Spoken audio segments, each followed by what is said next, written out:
umaga po sa amin lahat.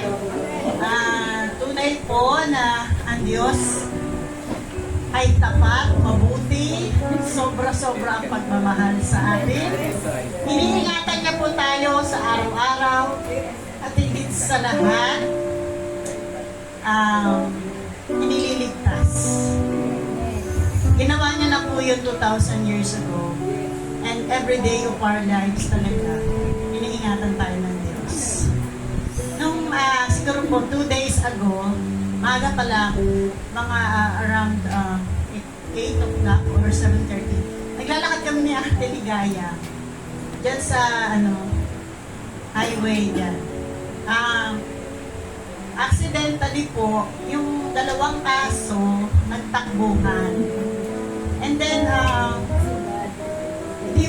hindi ko po talaga akalain na matumba ako. From nakatayo ka, syempre nabangga po ako ng dalawang aso.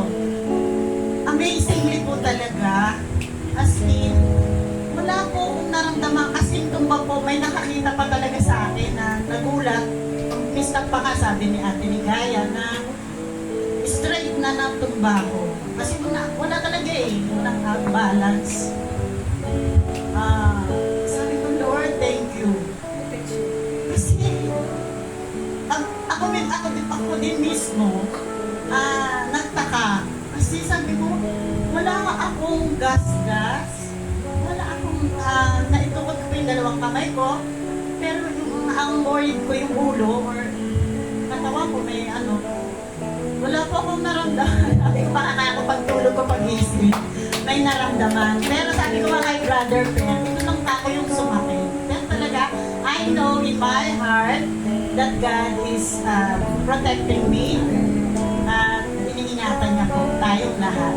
To God all the glory.